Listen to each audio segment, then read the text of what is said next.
Fala galera, Yuri Vanes aqui e no vídeo de hoje vou fazer aquele comparativo que todo mundo esperava do DEVA 11 e do Equitar. São dois fundos imobiliários high yield que possuem altos rendimentos mensais e que tomaram o gosto dos investidores. Ficou curioso para saber qual que é o melhor na data atual de gravação desse vídeo? Venha saber comigo. E pessoal, agora estamos lançando nosso serviço de acompanhamento mensal para a apuração do imposto de renda sobre os seus investimentos na Bolsa de Valores, ao qual vamos fazer a consolidação dos seus investimentos, a apuração do swing trade, day trade e também operações fundos imobiliários, ETF, ações, BDRs e principalmente investimentos diretamente do exterior. Nosso plano de assinatura começa basicamente com R$ 35, podendo chegar até R$ 50, dependendo do seu perfil de investidor. Qualquer dúvida que tiver, pode entrar em contato com o e-mail e o telefone que estão aqui na tela ou acessar o primeiro link da descrição desse vídeo. Galera, e para mostrar para vocês qual que é o melhor entre DEVA e Equitar, eu separei algumas informações e alguns indicadores de preço para avaliarmos em conjunto e saber qual que é o destaque de cada um deles. Dessa maneira, vamos poder direcionar os nossos estudos para saber qual que está valendo mais a pena. Eu confesso para vocês de antemão que possui investimento nesses dois fundos imobiliários. Agora vamos verificar quem está levando a melhor na data atual. Primeira informação que temos é a cotação desses dois fundos. DEVA 11 negocia R$ 102,08, Hectare R$ 119,10. Valor patrimonial do DEVA R$ 98,07, Hectare R$ 119,54. Agora cabe um disclaimer desse patrimônio do Hectare, pois ele fez um investimento num fundo chamado Serra Verde. Esse fundo valorizou e isso consequentemente valorizou também o patrimônio líquido do hectare, aumentando esse seu VP para cada cota. Antes estava próximo de R$ 116 e teve esse aumento significativo de R$ 3 por cota, praticamente. Dessa maneira, no nosso primeiro indicador de preço, possuímos a relação de P sobre VP. E nesse ponto, o hectare acaba levando a melhor sobre o DEVA, pois com essa valorização do seu PL, ele está negociando atualmente com PVP de 1, enquanto o Devo está negociando ainda com ágio de 4%. E esse ágio acabou subindo não por causa das suas cotas, que inclusive elas caíram recentemente, está próximo de R$ 102, mas pela marcação a mercado que os seus recebíveis imobiliários sofreram, o que desvalorizou o patrimônio do DEVA, e inclusive ele tem investimento em um fundo que depois eu vou comentar, que vai sofrer uma nova desvalorização. Em termos de recebimento, seu último pagamento DEVA 11, R$ 1,45 e hectare R$ 1,50. E nesse quesito de dividendo e yield, o DEVA acaba levando a melhor sobre o hectare, mesmo pagando um pouco menos do que ele. Isso em razão da sua cotação atual. Uma cota mais barata, ele está entregando um retorno maior do que o hectare. Agora, na verificação do patrimônio líquido desses dois fundos, ambos romperam a barreira de R$ 1 bilhão.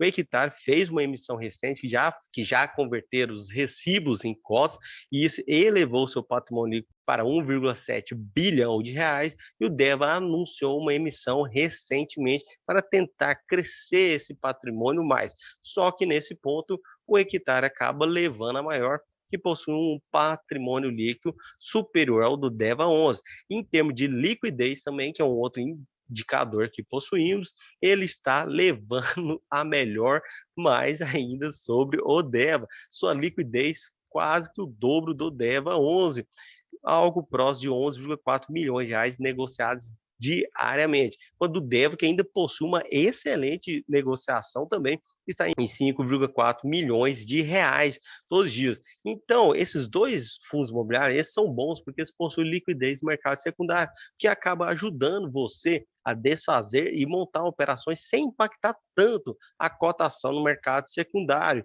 Porém, o DEVA acaba ficando atrás do hectare nesse quesito.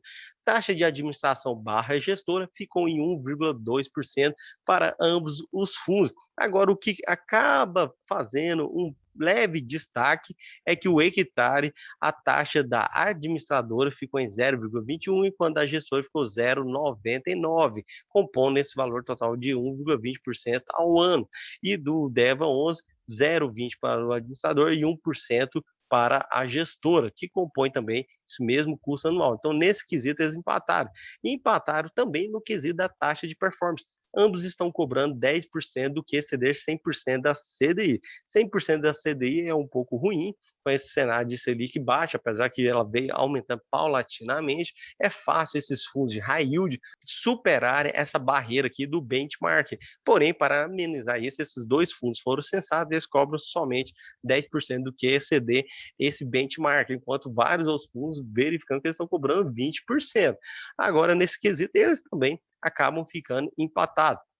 Em termos de portfólio, o DEVA investe atualmente em 45 recebíveis imobiliários e 2 fundos imobiliários, enquanto o Equitar está investindo em 79 CRIs diferentes e 7 fundos imobiliários diferentes.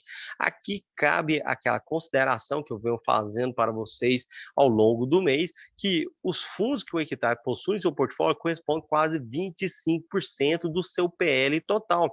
E desses fundos, praticamente 20 a 21% representam fundos da própria gestora que o Equitar financiou e viabilizou a emissão das cotas desses fundos. Porque se não fosse o dinheiro do Equitar, esses fundos não teriam vingado no mercado. Então cabe essa consideração. Inclusive, o DEVA fez algo parecido, pois ele investiu em um fundo da própria gestora, que é o DVFE. Porém, o DEVA não entrou sozinho, vários fundos investiram e os outros fundos majoritários são o Irídio e também o TORD 11, que estão junto com o DEVA no DVFF. E esse fundo já está dando um certo fumo, né? Um prejuízo tanto para o DEVA quanto o Irídio e TORD devido à queda na cotação no mercado secundário.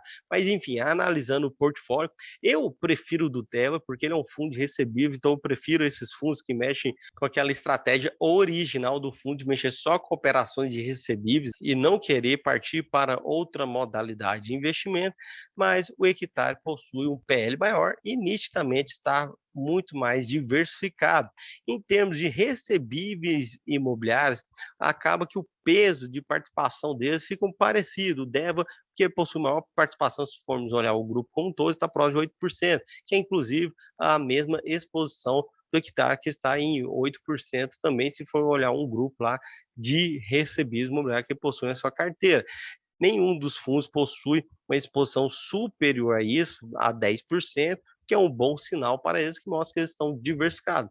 Porém, o Hectare tem mais ativos, o que acaba diminuindo um pouco o risco, ou mitigando o risco de inadimplência ou de crédito, e que esse risco é diminuído em razão do impacto no rendimento mensal dos cotistas. Agora, falando de portfólio, os recebíveis imobiliários do dela, 70% estão expostos ao IPCA, 16% ao IGPM. Agora, o hectare está com 6,8% ao CDI, 56,5% ao IPCA e 14,1% ao IGPM. Nesse ponto, eu vejo destaque para o DEVA 11. Ambos possuem IGPM na carteira, porém, o DEVA está mais concentrado no IPCA, que é aquele índice menos volátil e que ele reflete a realidade da nossa inflação brasileira. O hectare ainda possui uma exposição no IGPM também, uma baixa exposição no IPCA. Ele começou a colocar uma exposição na CDI e ele tende a aumentar isso. Ele está com dinheiro parado no caixa devido à sua última emissão, que ainda não liquidou todas as operações. Por enquanto, com as informações que possuímos, o DEVA eu vejo que leva melhor nesse sentido. Agora, do que está com as próximas alocações de recursos, pode ser que ele se sobressaia ao DEVA 11. E falando de juros médios do portfólio, o hectare leva a melhor nesse quesito, que ele conta com juros de 10,5%, enquanto o DEVA por pouco não empatou, ficou com 10,42%. Então o hectare acaba tendo uma rentabilidade maior, a princípio, em razão dos seus juros médios do seu portfólio, enquanto o DEVA está 10,42, ele 10,50, então ele está remunerando mais. Agora, o que tem impactado nessa questão da rentabilidade, inclusive fez o DEVA o dividend yield maior que o hectare, é a exposição aos indexadores de inflação. O dela, 70% ao IPCA, e o IPCA avançou muito nesses últimos meses, enquanto o hectare possui uma exposição ao IPCA, só que inferior ao do DEVA 11. Agora, a respeito da subordinação desses dois fundos, eu separei aqui para vocês o gráfico dela com base no último RG divulgado por ambos fundos imobiliários. O DEVA conta com 43% na série única, enquanto o Hectare está somente com 4,5%. Na série Sênior, Deva segue com 43% também de disposição, o Hectare com um pouco mais de 65,4%, mezanino 2% para o Deva, 2,5% para o Hectare, e subordinado, o Hectare ganha com 27,6% e o Deva 11, 12%. Nesse quesito aqui de subordinação, não tem como, o Deva acaba levando a melhor, pois ele possui um risco inferior ao do Hectare. O Hectare está com quase 30% das suas operações de recebíveis imobiliários na linha subordinada, que é aquela linha do nível de subordinação que seria a última a receber os valores de pagamento. Primeiro se paga a série sênior, depois a mezanina e, por último, se sobrar recurso, remunera a série subordinada. Então vejam que o DEVA ele possui uma segurança maior do que o Hectare, mesmo estando com menos operações do que o Hectare. Por isso que eu tinha mencionado para vocês que nesse quesito de portfólio, eu acabo preferindo o DEVA em detrimento ao Hectare, porque a subordinação dele ele possui uma segurança maior do que a HCTR11. Porém, isso não foi o suficiente para dar o destaque maior para o Hectare atualmente.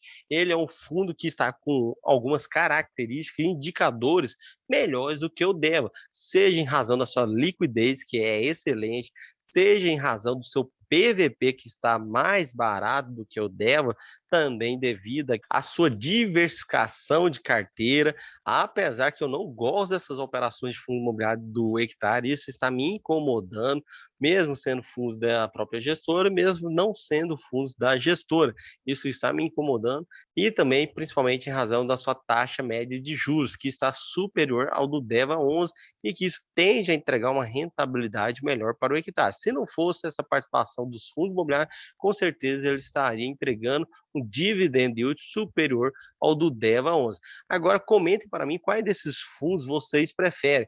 Eu confesso que eu estava mais voltado para investir e aumentar meu peso de participação no DEVA do que no próprio Hectare. Lembrando que o DEVA está fazendo uma nova emissão.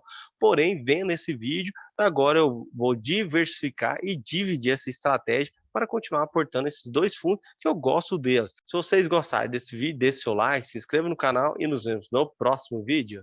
E pessoal, agora nós temos aqui na tela final o nome dos padrinhos e madrinhas que estão apadrinhando o nosso canal. E caso você tenha interesse em também se tornar um padrinho aqui do canal, basta acessar o link da descrição desse vídeo